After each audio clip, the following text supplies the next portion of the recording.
예. 이제 곧 있으면 5월달이고 5월은 또 어버이날이 있잖아, 그죠? 저는 이제 어릴 때부터 평생 살면서 효도가 제 인생의 제일 큰 모토였습니다. 효도. 어떻게 하는 것이 참 부모에게 효도할 것인가? 왜 이제 우리가 다 자라면서 부모님의 사랑을 입고 부모님이 돌보심을 다 지켜봤잖아요. 대한민국 어머니들이 다 부모님이 다 그렇듯이 이제 정말 자기를 전적으로 희생해서 자녀를 키우니까 저도 어릴 때부터 이제 어떻게 하면 우리 어머니를 행복하게 해드릴까? 다른 말 오늘 말씀하신 것처럼 만족하게 해드릴까? 평생을 저는 그 화두에 사로잡혀 살았다고 해도 과언이 아닙니다. 그래서 내가 효도하려고 하는데 효도하지 않는 둘이가 있잖아요. 오늘 렘브란트 돌아온 탕자 이야기도 말씀하셨는데 그 렘브란트의 유명한 그림이 있잖아요. 돌아온 탕자. 탕자가 있고 형이 있고 아버지가 있고. 나는 항상 이제 어떤 입장에 있었는가? 항상 그 탕자가 아닌 나는 부모에게 효도를 참 잘하고 부모를 잘 섬기고 이제 항상 도덕적으로 우위에 있는 그런 사람으로 나를 인식했어요. 그런데 교회 와서 이렇게 살아보니까 인생은 모두가 다 탕자구나. 다 아버지 집을 떠났고 아버지가 맡겨준 재산을 다 탕진하고 아버지의 소원을 거슬려서 살 수밖에 없었던 우리 인생인데 그 마지막에 가서는 이제 갈 곳이 없으니까 아버지 집에 들어가서 주염 열매라도 먹고 사는 것보다는 더 낫지 않겠나 해서 이제 돌아왔잖아요. 탕자로 돌아왔는데 우리는 다 탕자를 좋아하잖아요. 왜? 탕자는 모든 사람이 좋아합니다. 그죠? 그 내가 탕자가 아니고 내가 맏아들로 장자로 발견되지는 않았거든요. 그래서 저는 교회 와서 시간이 지나면서 내가 정말 아버지가 누구인지 모르는 바로 그 형의 입장에 늘 있었구나. 형은 지금 마음이 불쾌해요. 왜? 아버지가 저렇게 망나니 같은 동생을 환대하고 나를 위해서는 한 번도 돼지 잡고 소 잡고 하지 않았는데 아버지 재산을 몽창 다 팔아버린 저놈을 저렇게 환대해 주니까 말은 못하지만 속으로 뿌리 끝까지 나가 있는 사람 아니겠어요? 그래서 제가 10년 만에 돌아와서 대지국민학교, 대지초등학교에서 목사님 말씀 처음 들었을 때 처음 가서 들은 말씀이 그거예요. 형제는 아버지 안에서 하나다. 아버지가 없이는 형제간은 절대로 하나가 될 수 없는 거예요. 난 그때 그 말씀이 내 안에 너무너무 큰 심금을 울렸어요. 결국 내 인생의 불행이 뭔가? 내가 아버지가 없어서 그렇구나. 아버지 마음 안에서 내가 발견되지 않아서 그렇구나. 그 처음 고백이 어머니가 이제 상관아 네 목사님 어떻게 생겼냐 했을 때 내가 아버지 같습니다. 자동으로 내가 생각한 게 아니고 그냥 자동으로 그렇게 나왔어요. 아버지 같습니다. 그래서 참 아버지 집에 돌아와서 보니까 나는 효도할 수 없는 사람이구나. 나는 교회 오기 전까지는요, 나는 효자였어요. 내 동생 상도도 있지만 상도나 상구는 내가 볼 땐 불효자고 나는 효자였다니까. 근데 눈이 밝아지고 나니까 인생은 효자가 될 수가 없어요. 어떻게 자녀가 부모의 마음을 다 알겠습니까? 내가 부모를 만족시켜 줄 수가 없어요. 그래서 처음 내가 발견된 것이 나는 불효자입니다. 우리 어머니는 나가면 항상 저를 자랑했거든요. 우리 상근이는 이렇다. 상근이는 이렇게 내한테 효도를 잘한다. 그걸 늘 자랑하고 살았는데 나는 그게 내 자신인 줄 알았어요. 근데 눈이 떠있어 보니까 나는 전혀 그런 사람과 무관하고 나는 불효자인데 내 어머니가 나를 효자로 봐주시는 것 뿐이었어요. 모든 부모는 자식을 다 효자로 생각하잖아요. 그래서 내가 나는 정말 불효자구나. 나는 정말 어머니 마음을 몰랐구나. 왜? 참 어머니 마음을 알면은 동생과 어찌 하나가 안 되겠습니까? 그죠? 왜 분리돼서 생각하겠습니까? 근데 우리가 아버지 집에 와서 보니까 아버지 마음 안에서는 탕자나 장자나 다 하나예요. 그런데 우리가 다 아버지 마음에서 벗어나 있기 때문에 돌아온 탕자, 동생과 집을 지킨 형은 분리가 되는 거 아니겠습니까? 그죠? 근데 이걸 확대해서 생각하면 지금 우리 교회 입장하고 똑같습니다. 11시도 있고 2시도 있고 함께도 있는데 우리가 아버지 집을 떠났기 때문에 아버지 마음 밖에서 벗어났기 때문에 우리는 전부 다 내가 효자다 하고 사는 거예요. 근데 아버지 마음을 잃어버리면 효자가 아무도 없어요. 어느 누구도 아버지 밖에서는 효자가 될 수가 없는 거잖아요. 우리도 마찬가지로 저는 생각이 듭니다. 아까 최 목사님이 이제 긴 시간을 할애해서 크리스토스, 호모 크리스토스에서 말씀해 주셨는데 내가 왜 호모 크리스토스라고 안 썼는가 하면은 우리 영서가 알아듣기 쉽도록 하려고.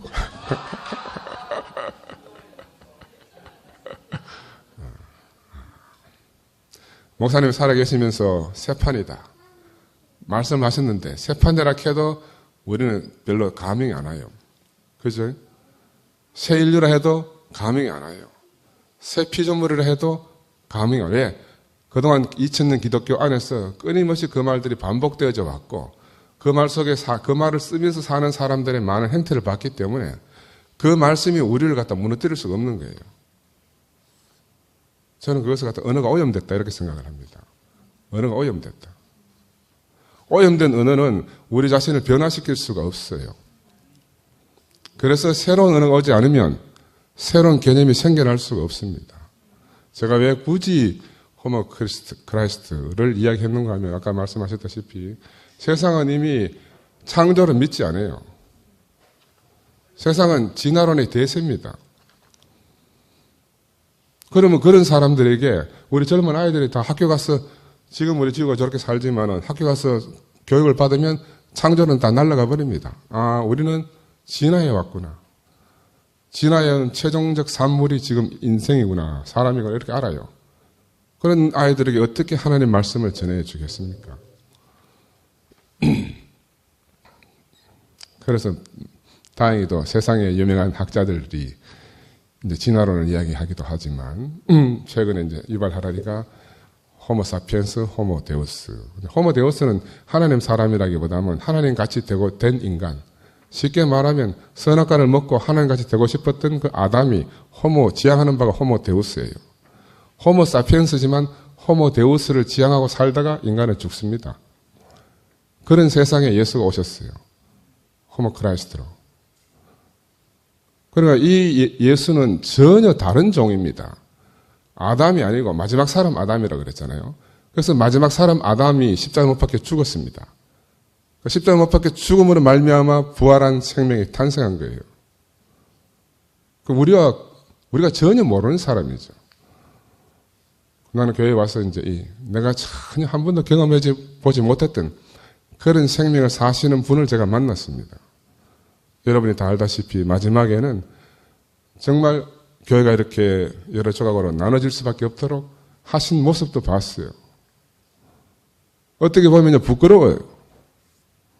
우리가 최종적 사회 이상을 제시하는 교회 생활을 산다고 우리가 얼마나 자신만만하게 살았습니까? 그런데 하루아침에 무너졌잖아요. 너무너무 비참하게 보잘것없이 어디에 가서 대국에 다닌다고 말할 수 없는 지경이 됐잖아요. 형제 여러분들 다 그렇게 살았지 않습니까? 근데 시간이 지나면서 알아진 것이 제가 순타 형님이 그때 말씀하실 때 저한테 깊은 울림이 왔습니다. 바울이 그리스도의 남은 고난을 내 육체에 채우기를 원한다는 말씀을 하실 때 나는 너무너무 큰 충격이 왔어요. 야, 바울은 그렇게 학식도 많고 놀라운 사람인데 어떻게 그리스도의 남은 고난을 자기 육체에 채우기 위해서 마지막에 그렇게 고난을 받고 마지막에는 이제 자기도 형장의 이슬로 사라졌는가. 그럼 바울에게 남은 그리스도의 고난, 예수의 고난이 그럼 오늘 우리에게는 어떤 의미로 다가오나? 그래서 바울을 묵상해보니 바울은 그 당시에는 십자가에 못 박혀 죽은 사람은 다 저주받은 자들로 인식된 그런 사회 속에서 십자가에 못 박혀 죽은 예수를 전하러 가야 하기 때문에 그 앞에 얼마나 많은 장애가 있겠습니까?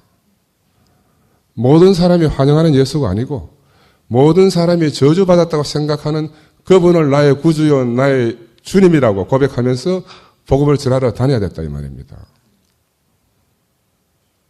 저는 거기서 이게 바로 오늘 우리의 입장이구나. 우리 앞에서 마지막에 정말 부끄러운 모습으로 돌아가신 한 분이 계십니다. 나는 과감하게 말씀드릴 수가 있어요. 나는 이분을 통해서 내가 당신은 나의 주님이시여 그리스도이십니다. 이런 고백을 할 수밖에 없도록 내게 찾아오신 분이었어요. 그런데 지금은 세상이 알다시피 다 그렇게 부끄러운 자로 전락했습니다. 그러면 버려야 되겠습니까? 그러면 내 인생에서 지워야 되겠습니까? 지우고 버리면 남는 게 무엇이 있겠어요? 제자들의 고민은 이분을 자기 인생에서 지우려고 했는데 이분을 지우고 나니까 자기 인생이 없어지는 거예요. 십자가에서 저주받아 죽은 이 사람을 자기 인생에서 지우면 자기들이 다 사라지는 겁니다. 부활은 어떻게 해서 주님을 만났겠어요? 나는 성경을 잘 모르지만 만약에 우리가 생각하는 대로 예수가 여기도 부활하고 저기도 부활할 것 같으면 왜 꼭 제자들에게만 나타났으며 그를 사모하는 사람들에게만 나타났겠어요? 나는 이 부활한 예수는 그 제자들의 인식을 변화시켰다고 생각이 들어요. 어떻게? 그들은 살아계신 주님을 만났다고 고백할 수밖에 없이 되었는가? 저도 마찬가지입니다. 이엘레 목사님이 작년에 돌아가셨어요. 그런데 제 안에는 살아있어요. 무덤에 계시지 않습니다. 나는 이게 참 부활이라고 생각해요. 나는 이 모습을 어릴 때 어머니가 2000년도 돌아가셨을 때 우리 어머니를 매장하고 왔습니다. 그래 집에 와서 땅바닥에 누워있는데 내 인생의 모든 것이 끝나는 경험을 했어요. 왜? 내가 효도를 위해서 평생을 살았는데 어머니를 기쁘게 하기 위해서 어머니를 행복하게 하기 위해서 내 전부를 들여가면서 우리 집 사람 이야기 하잖아요. 옛날 다니던 교회 목사님이 봉순아 너는 상근이하고 결혼하면 어떻게 되는지 아나? 너 지금마하고 니하고 물에 빠지면 자는 지금마 건질 사람이다. 그러더니 시집 갈래? 그건 나는 부인할 수 없는 거예요. 어떻게 보면 전략 결혼을 할 수 있어요. 우리 집 사람이 정말 주위 동네 어른들 잘 섬기고 성실하고 잘 돌보고 그러니 우리 어머니에게도 정말 우리 어머니를 나를 도와 잘 돌봐줄 것이다. 그런 마음을 했다니까요. 그런데 그런 모든 효도의 생각이 다 끝난 거예요. 그래 내가 효도하고 싶었지만 정말 어머니를 편안하게 모신 적이 없으니까 어머니를 매장하고 왔어. 집에 오는데 내 인생이 다 끝나는 경험을 했어요. 나는 그때 이후로 제자들 속에 부활한 예수는 어떤 모습으로 오시는가. 분명히 어머니는 내가 경산에 공원묘지 가서 묻고 왔는데 어머니는 거기에 계시지 않는 거라. 내 안에 계신 거라. 내 안에 계세요. 그래서 제가 매일 그때 우리 소모임 할 때 매일 어머니를 이야기하니까 김상도 그때 교회 3년 동안 안 나왔거든요. 희연이 엄마 부활했다 가더니 어딨노? 나한테 증명해봐라. 여러분 부활을 어떻게 증명하겠습니까? 예수의 부활을 제자들이 어떻게 증명하겠습니까? 우리가 그를 살아내지 않으면 부활은 없습니다. 세상 사람들은 다 물리적으로 몸이 다시 있고 살기를 간절히 원하잖아요. 그게 바로 호모 데우스입니다. 신같이 되고 싶은 사람, 영원히 죽지 않는 사람, 원하는 대로 모든 것을 할 수 있는 사람. 그런데 아무것도 할 수 없는 사람으로 전락한 한 분을 제가 봤습니다. 그분처럼 예수밖에 없는 분을 제가 만난 적이 없어요. 자기의 전 인생이 예수를 위해 살았다 해도 과언이 아닌 한 분을 만났습니다. 우리 형제들 중에 어떤 누구에게도 편견을 가지고 사심을 가지고 대한 적이 없는 분을 제가 만났습니다. 오죽했으면 상도에게 상도야 네가 그러고 싶어 그랬겠냐. 네가 아버지가 없어서 그러지 않았겠냐. 바로 그런 분을 만났습니다. 여러분 세상에 나가서 내게 아버지 마음으로 다가오시는 분을 만난 적이 있습니까? 없습니다. 바로 그분이 우리 인생을 다 변화시킨 겁니다. 고아 같은 우리를, 남편 없는 과부 같은 우리를 신랑으로, 아버지로, 현실적으로는 살아계신 예수로 우리에게 예수의 생명을 부어 넣어 주셨어요. 저는 그분이 마지막에 너무너무 비참하게 몰락하는 것을 보면서 저도 같이 무너졌어요. 저도 같이 무너졌습니다. 이게 끝인가?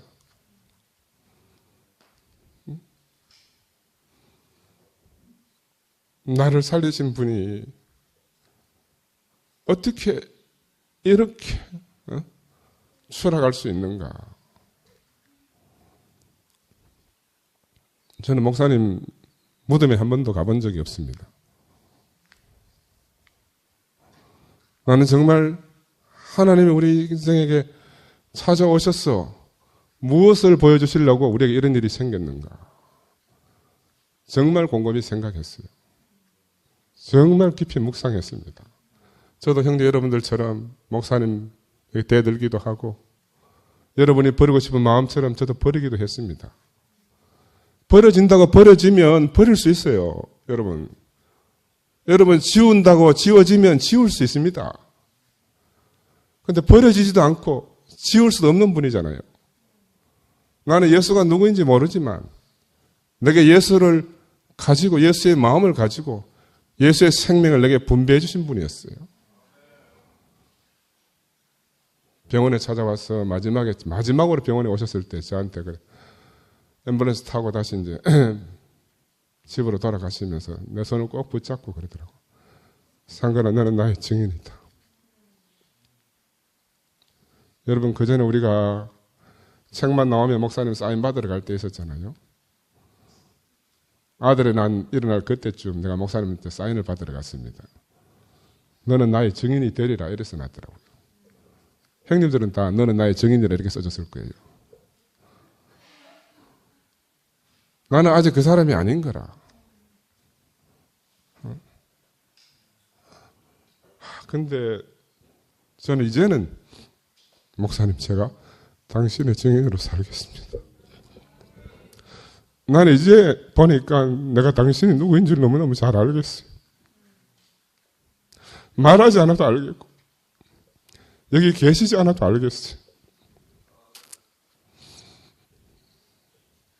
나를 나되게 하신 것은 바로 당신 자신입니다. 나는 예수 잘 몰라요.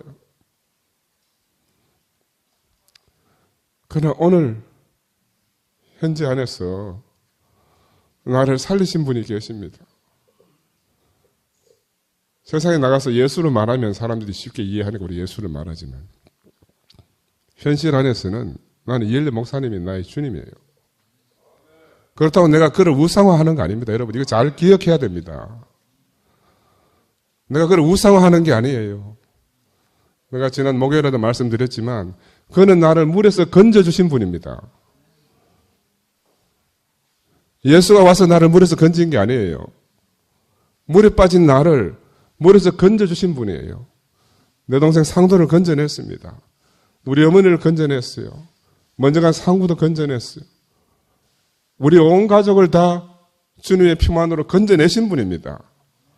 예수를 전혀 몰라도 예수 안으로 우리를 구원해 주신 분입니다.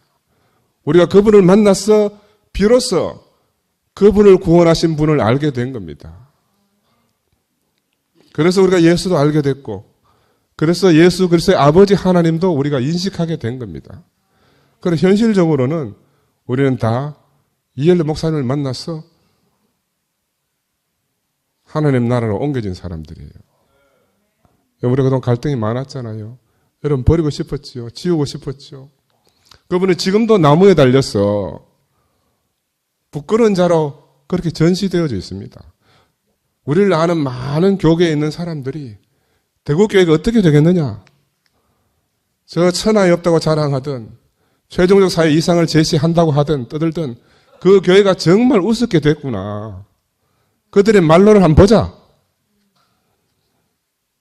그렇게 달려 있습니다. 모든 사람들이 지나가면서 손가락질하고 모든 사람들이 지나가면서 침을 뱉습니다. 이게 우리의 실상입니다.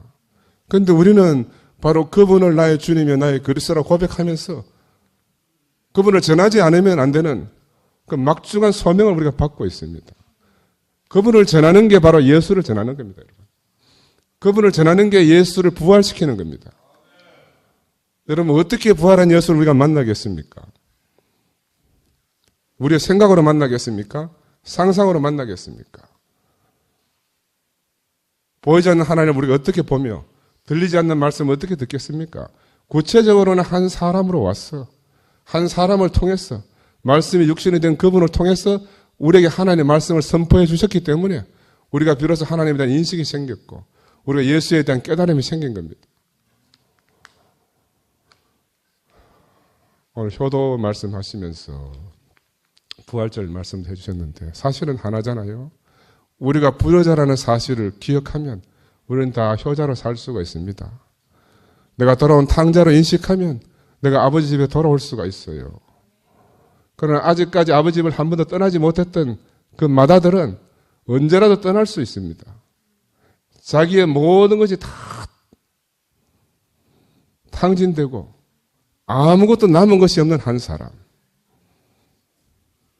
나는 우리 형제 자매들이 바로 그런 사람으로 살기를 간절히 원하고 바로 그런 분을 통해서 우리가 구원받았다는 것을 우리가 꼭 깨닫기를 원합니다.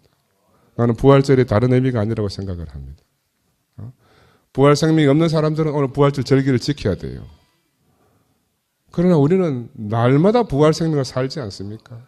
우리가 따로 절기를 지킬 필요가 없습니다. 나는 부활의 생명이니 누구든지 나를 믿는 자는 영 죽지 않겠고 죽어서도 살리라. 우리가 이 사실을 어떻게 알겠습니까? 우리 형제 자매들과 함께 그리스도의 몸으로 교회 생활하는 우리가 아니면 이 성경에 있는 말씀을 이해할 사람은 한 사람도 없어요. 죽어도 살겠다는 말이 무슨 말이고 살아서는 영원히 죽지 않겠다는 말이 무슨 말입니까?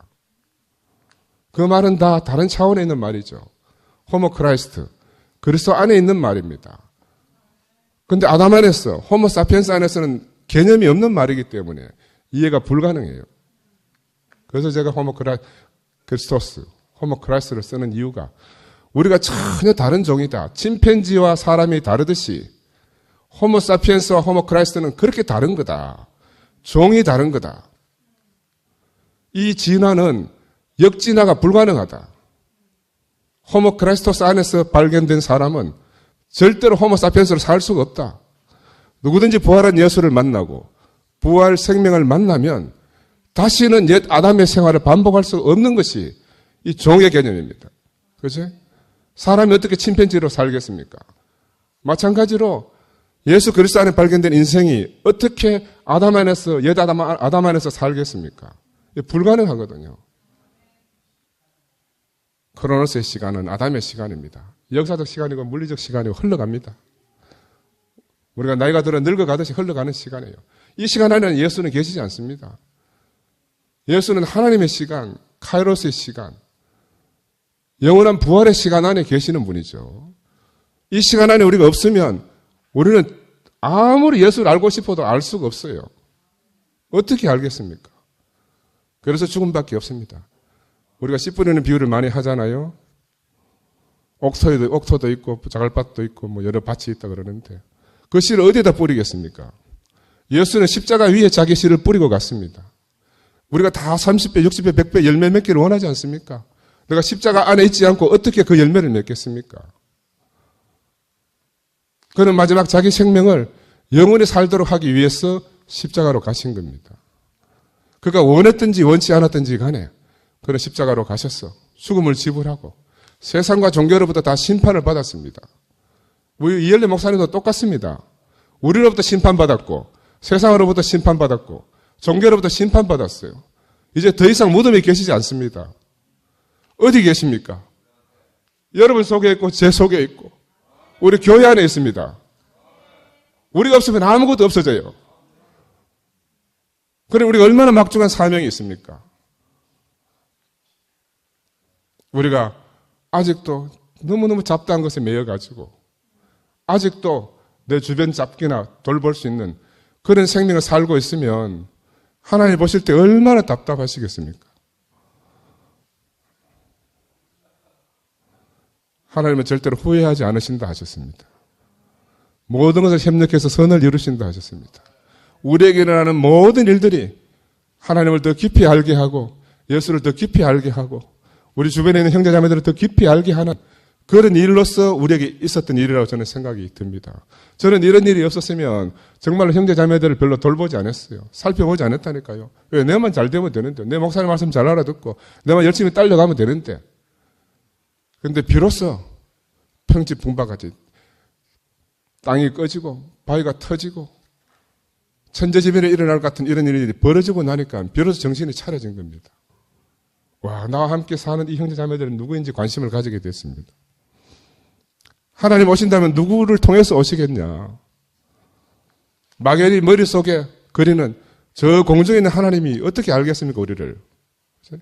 나는 그래서 우리 영소 정말 너무너무 사랑해요.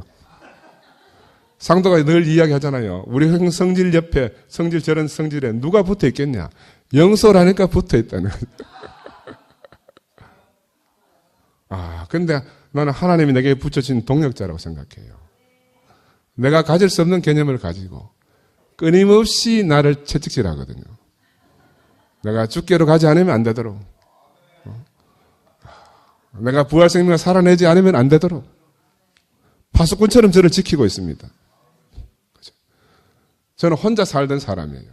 내가 혼자 살던 사람이었기 때문에 아들의 난 이후에 목사님이 상근아 네가 원선이하고 한승을 쫓아서 살아라. 그렇게 제게 형님들을 붙여주셨습니다. 근데 이제 교회가 이렇게 다 짜갈려지고 나니까 사람이 없어요. 근데 신기하게 하나님이 영서를 내 옆에 붙여주신 거예요. 얼마나 신기한 일인지 모르겠습니다. 얼마나 신기한 일인지 모르겠어요. 난 오늘 부활주일 날 내가 이렇게 교회 앞에 나와서 간증하게 해주신 우리 우필 형제에게 너무너무 감사하고 너무너무 고맙고 감사해요. 우리가 참 부활을 살아야 됩니다. 참 부활 생명을 살아야 됩니다. 그분이 우리에게 주신 이 생명이 헛되지 않도록 그냥 소리 없이 사라지지 않도록 마지막까지 그분은 얼마나 절규하신지 압니까? 얼마나 답답했으면 두 문장을 제시하셨겠어요. 순탁이님 말씀하시 청개구리가 매일 말 안 듣다 죽고 나면 말 들을까 싶었어. 목사님은 끊임없이 이 생명이 사라질까 노심초사하다가 돌아가셨습니다. 마지막에 저하고 대화할 때 했잖아요. 상근아 되더나? 그 말은요. 자기도 된 것을 못 본 거예요. 저는 담대히 말씀드렸습니다. 목사님 됩니다. 어떻게 되더노? 제가 몸으로 살아보니까 됩니다. 2PM이라는 곳에서 형제 자매들과 짜여서 치고받고 싸우면서 서로 부대끼고 엎어지고 자빠지고 하면서 우리가 몸이 된 겁니다. 그래서 몸이 나타나지 않으면 성경 안에 있는 모든 계시가 해석이 되지 않아요. 몸 안에서 성경 말씀은 다 해석이 되는 겁니다. 이 몸이 영원한 겁니다. 다른 부활을 꿈꾸면 안 되잖아요. 썩어질 자기 육신이 다시 살기를 꿈꾸는 사람들이 아직도 있습니다. 얼마나 허망한지 모르겠습니다. 얼마나 허망한지. 우리 손자가 저기 와서 저렇게 잘 놀잖아요. 난 얼마나 귀여운지 모르겠어요. 어제 저녁에는 와서 할아버지 성경책 다시 읽어주세요. 그래. 그러니까 내가 막 얼마나 마음이 흡족한지. 교회 몇 번 다닌 것밖에 없는데. 그래서 아브라함, 사라, 이삭, 리브가, 야곱까지 이야기해 줬어요. 이름마다 기억해라. 하나님을 기억하고, 아브라함을 기억하고, 이삭을 기억하고 아마 기억하고 있을 거예요. 얼마나 감사한지 몰라요. 이 생명이 대가 끊어지지 않도록 영원히 살도록 우리 형제 여러분들 각자 그렇게 자기의 가족들에게 자기의 자녀들에게 바로 이 생명을 유전시켜줘야 되지 않겠습니까? 이게 바로 우리가 하나님께 효도하는 거고 자식이 부모를 공경하는 삶을 살 수 있게 하는 지름길입니다. 우리가 하나님을 모르고 예수를 모르는데 어떻게 부모를 공경하겠으며 부모에게 순종하겠습니까? 그럼 우리 앞에서 먼저 십자가에서 그 본을 보이신 분을 우리가 알기 때문에 우리는 순종도 가능하고 우리는 부모를 공경하는 공경도 가능하게 된 그런 사람들이 되었습니다. 절로 된 게 아니고 우리 앞에 그렇게 본을 보이신 분을 보고 우리가 그렇게 살게 됐습니다. 그죠? 나는 너무너무 이런 분을 내가 이 땅에 살면서 만난 것이 너무 감사하고 주님을 찬양합니다.